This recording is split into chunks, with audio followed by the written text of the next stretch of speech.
I have had the opportunity in the last couple of months to celebrate the sacrament of the sick with a few people who have been dying. Previously called extreme unction, or more popularly, the last rites, the sacrament of the sick can be shared with anyone who is seriously ill, physically, psychologically, emotionally. And every autumn, we have a parish communal celebration of the sacrament at one of our Saturday vigil masses, and the concelebrating priest typically anoint around 100 parishioners. But still, the normal celebration of the sacrament most often happens at the bedside of someone who is approaching death. Now, I mention this because I have often wondered what would be the last face that someone who is dying would want to see. If someone had their choice to see one last human face before they close their eyes for the last time, whose face would they choose? Let's make it more personal. Whose face would you like to see as the last face you see in your lifetime? Your spouse? Your child? Your parent? And the corollary to that question is, of course, whose face would be the first face you see when you open your eyes on the other side of the line that the Irish describe as a thin place, the line between heaven and earth.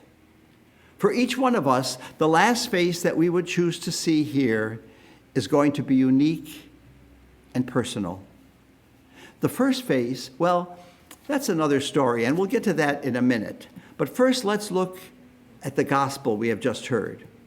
We have just heard the familiar parable of the rich man and Lazarus. Who are they? Now, this is not the Lazarus, the brother of Martha and Mary, whom Jesus would later raise from the dead. No, this is another Lazarus who is a beggar.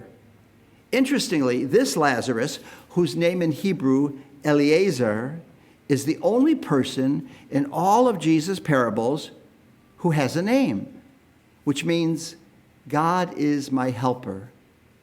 The rich man, on the other hand, is anonymous, or perhaps is every man, and by extension, is every one of us. Sometimes called Dives or Dives, especially in the English translation, he's still anonymous because Dives is simply the Latin word for rich man. This is so unlike our own time when the rich are known, famous, celebrated, and even household names, and the poor are anonymous and reduced to nameless statistics. In our first reading today from the prophet Amos, we heard him condemn the dwellers of Jerusalem with their rich food and drink and their indifference to those in need. This kind of complacency has been defined as a kind of passive quality that combines self-centeredness and self-indulgence, which can blind and harden one to the real and often obvious needs of others. But the rich man in Jesus' parable is beyond complacent. He has another, perhaps even more terrible trait, namely arrogance. While he doesn't do anything to overtly harm Lazarus, he doesn't persecute him or even threaten him, he simply ignores him. But he knows he exists because later when asking Abraham for help, he refers to him by his name, Lazarus. But while he's laying at his doorstep, he simply ignores him. So what's the moral of this story? It is not a judgment call on whether you are rich or poor. There's no moral question about that. Jesus does not condemn the wealthy. He only says that wealth can make it more difficult for you to get into heaven. Why? Because like the rich man, it can isolate us, insulate us from the world around us, and especially from those who are in need. No one watching this Mass today is the richest person in the world. Elon Musk, are you there? Jeff Bezos, if you're there, give me a call. No, on the other hand, no one of us is the poorest person in the world. In fact, no matter how slender our personal fortunes may be, they dwarf the incomes and possessions of most people in most countries of the world today. So it is not a question of how much we have, but rather what we do with what we have. The real question is, how much do we care? Because the answer to that question will determine what we do with what we have. Now, we may address the needs of our sisters and brothers on the personal level by our charity and works of mercy. And we may extend this to our community by corporate actions. For example, in a couple of weeks, our parish will be participating in the Diocesan Day of Service as we gather to package, as we did a couple years ago, to package 20,000 meals for the African country of Burkina Faso. That will be a wonderful communal act of charity and mercy. But then we must go to the next level and ask the question of justice. How can we change the world and the world's systems that perpetuate poverty, hunger, homelessness, and all the injustices that continue to plague Lazarus in our world today? We all have an opportunity coming up within a few weeks, and it consists of a 4-letter word, V-O-T-E, vote. As people of faith and conscience across our country, we believe elections are a referendum on the values that will shape our future. Many of the defining moral issues facing our world today are on the ballot. How can we correct faltering democratic institutions? Vote. How can we address too much wealth in the hands of few? Vote. What can we do about damage to our climate? Cruel immigration policies that tear families apart, mass incarceration that devastates communities of color, senseless gun violence and threats to public health and security. Vote. Vote.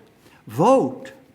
This weekend at our parish, we will have information available after all the masses regarding these and other pressing issues facing us this November. We will also have the opportunity for those who have not done so already to register for voting.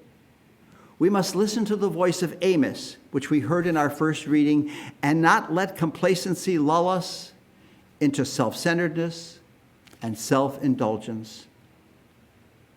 Now back to our original question. You probably can identify the last face you would want to see here before you die. But what about the first face you see when you open your eyes after you have crossed over the line to that place called eternity? Before you answer, I would like to suggest that we will all see the same face when we cross over, and that is the face of Lazarus, the Lazarus of our gospel. The rite of Christian burial contains many beautiful, consoling, and helpful prayers, but perhaps the most beautiful of them all is the final prayer, which is really a hymn. In Paradisum deducante angeli, may the angels lead you into paradise. The final person mentioned in this hymn, of all the possibilities that the church could choose from the many prophets and patriarchs, the apostles, the archangels, it's not one of the thousands of saints we know. It is not Mary, mother of Jesus, or Joseph, patron of a happy death. No, the final person mentioned in the funeral rite is none other than Lazarus. Lazarus of today's gospel. As we leave the church after every funeral, the recessional is led by the cross-bearer, followed by the clergy, the pallbearers with the casket, and then the family. But who? Who is leading the way? Not the cross-bearer, but Lazarus, whose name was just sung, the last name of the funeral rite. When we reach the doors of the church, it is Lazarus who accompanies the deceased to their eternal home. It will be Lazarus who takes us to our eternal home. May we be attentive to those at our doorsteps, the poor, the forgotten, the neglected, the outcast, those without hope, without dignity, without love, those at the doors of our homes, at the doors of our country, at the doors of our hearts. so that when Lazarus takes us through the doors of the church for our final journey, he will lead us to our eternal home. He will lead us to the